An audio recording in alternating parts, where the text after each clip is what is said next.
I was invited to speak to a group of final year university students at the University of Nairobi. Many of them were in business courses looking to start their careers, and they were looking at how to strategize, how to position themselves for the market. What kind of approach would give them the highest likelihood of succeeding regardless of what specific jobs they ended up occupying? I keep thinking back to that particular session because I did not have a formal presentation.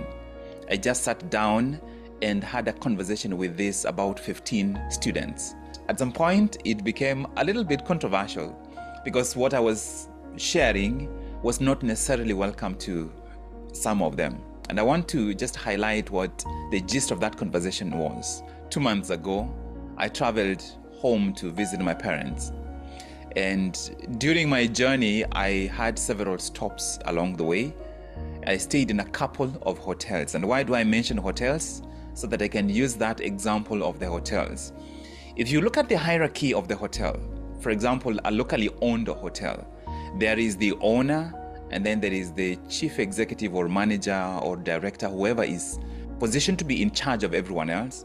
And there are a couple of other levels below of authority until you come to the lowest. Who is at the lowest? It's usually the cleaner or security person. That visualization that there's somebody at the very top, somebody somewhere in between, various cadres in between, until you come to the very bottom. Now, in terms of compensation, who among these people do you presume is paid the most? The person at the top, whether they are a CEO or a director or a manager, the person at the top is paid the most. Who is paid the least? The person at the bottom. That goes without saying. Now, the other question is the amount of work done. Who does the amount of work? Who is involved in delivering the most volume of work in this hierarchy? It's the person at the very bottom. Nobody works harder in a hotel than the cleaner. And they do the hardest work. They do the work that can be unpleasant too, but they do work that is repetitive. They are doing this every day in, out, day in, out. They are doing the cleaning. That is the question of volume. The person at the bottom delivers the most volume. They don't get the most remuneration for the volume they deliver. When you are working at the bottom, you are working with two resources that are limited. You are working with time and energy. You only have so much time in a day. You can only generate so much energy.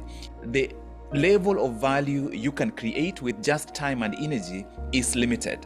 You have to infuse in something else to be able to amplify and magnify the volume you have. The difference between the person at the very bottom and the person at the very top is what they are working with. The person at the bottom is working with time and energy, limited resources. The person at the top is working with ideas and imagination. These two have almost no limitations. Now, the ideas and imagination have to operate within the realm of time and energy, but the time and energy becomes the platform. The ideas themselves and the imagination, the creativity, the communication that is required to operate at the higher level is essentially unlimited. And so this is what I was telling the students, that now you are about to be done with the university. The university is done educating you. It is about time for you to now start educating yourself.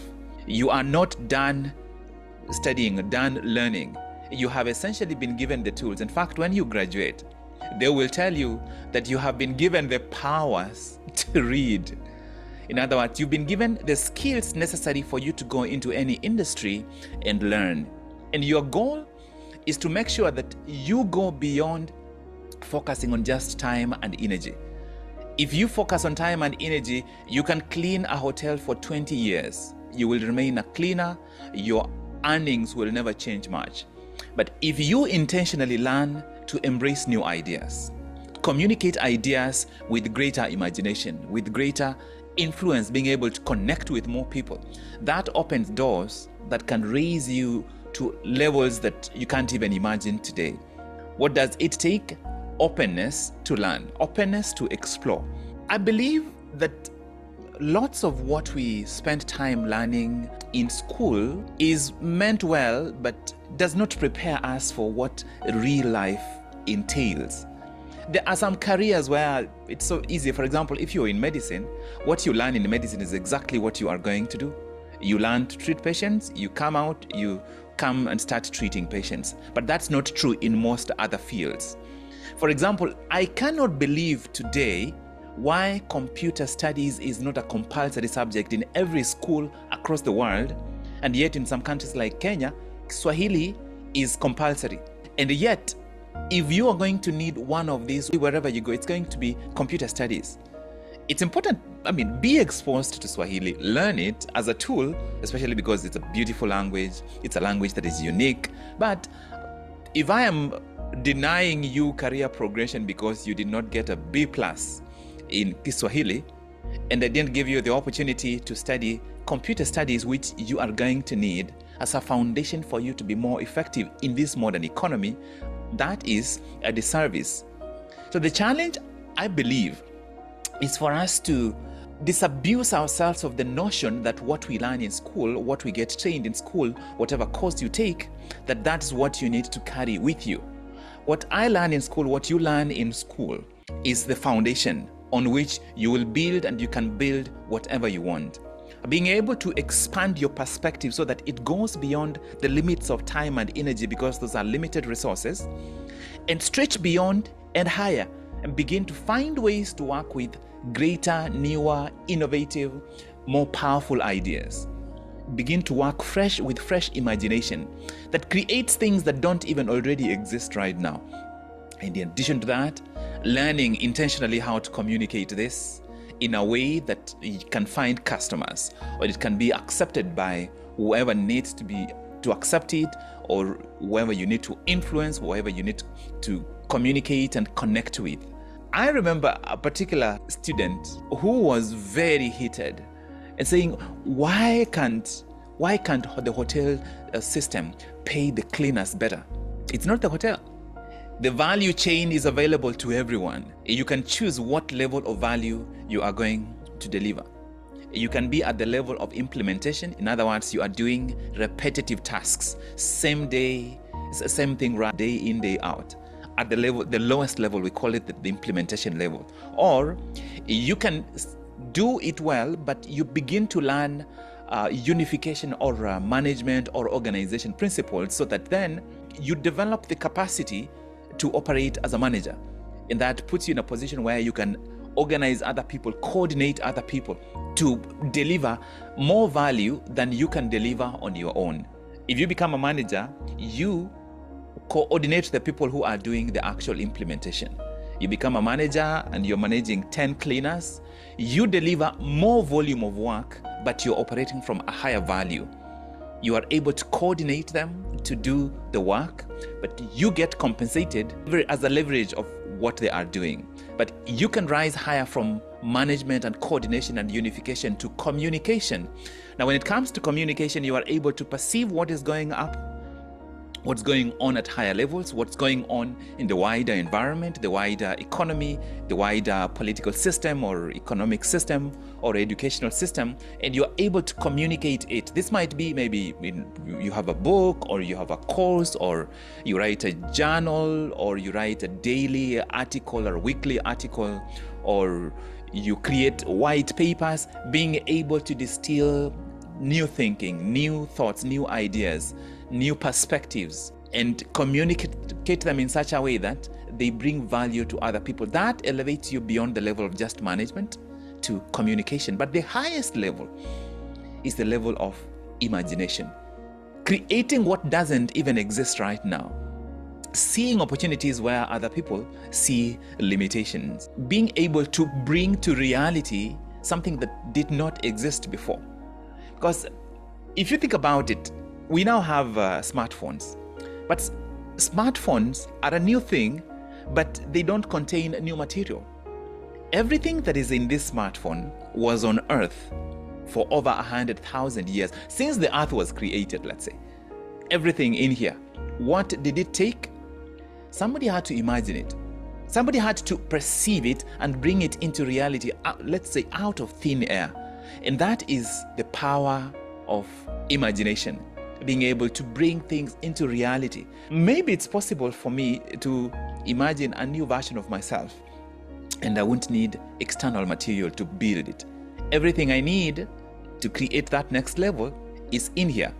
Whether I want to operate at the level of implementation, doing repetitive tasks like a cleaner or a painter, or I want to operate at the level of management or unification or coordination, or I want to operate at the level of communication, being able to influence and persuade and connect with others, or at the highest level, which is creating things that don't even exist, which is imagination. It is a choice. It is not the volume of work you bring to the marketplace or you bring to other people that determines how far you go or how you get compensated. It is the level of value. How much value do you bring? But also, at what level do you bring this value?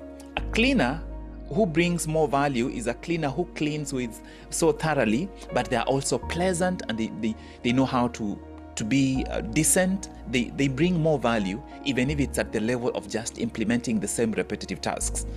In other words, they take what is ordinary, they add something additional, and it increases its value. But they are delivering value at a low level. They are adding more value, but it's still at the level of implementation, the lowest. There can be a manager who is able to not only manage, but also listen and understand and care about the people that he is managing. He is delivering more value, but is delivering more value at the level where he is at. And therefore, you can bring more value at each of these levels. The goal is to bring as much value at the level you are in the process of expanding and growing to the highest level you possibly can. I don't know whether everyone can get to consistently operating at the level of imagination. I just know that it's possible to bring more value at the level you are in, and it's possible at least to work towards the next level. Whether you get there or not depends on how direly or intensely you want it and how consistently you work. And perhaps maybe some environmental forces can influence that. So I look back today and I was finding myself thinking, I wish I could get together that group of students. I'm in touch with 2 of them, but I would love to have all of them together and say, this is almost 10 years since 2015. So how have things gone over these last 9 years? What level are you operating at? Are you implementing? Are you unifying or managing? Are you communicating, or are you at the level of imagination? And are you able to set yourself apart in this industry, in this sector, in this department that you are in? And what are you doing to make that possible? This is one thing I wish I could have learned much earlier. The market doesn't care about the volume as much as it cares about the quality of value that you bring, which is why a pilot gets paid way more than a matatu bus driver. They will both go from one town to another. Maybe it's from Kisumu to Mombasa, same distance, but one of them gets paid probably 50 times more than the other. They are doing the same thing, delivering people, delivering goods or luggage from one point to another. But the level of value, and in this case, when you compare an airplane and a bus on the road, it's almost a physical difference in terms of level. The other one is much higher level. The level of value you deliver to the marketplace is more powerful than the volume of value that you bring to the marketplace. If you can combine high value with high volume, you become unlimited. And that's how, for example, companies like Safaricom, it's delivering high value, but also high volume. You put these 2 things together, you dominate any market you go into. But at least you can get started. You may not capture the entire market. Just start by elevating the value within the volume that you're currently delivering. And as you continue elevating the value, gradually you will realize that the value you bring takes you to higher levels and gives you more power to influence more people in the market segment that you operate in. I just thought to share that with you. Think about it. I would like to know in the comments, what thoughts does this trigger in your mind?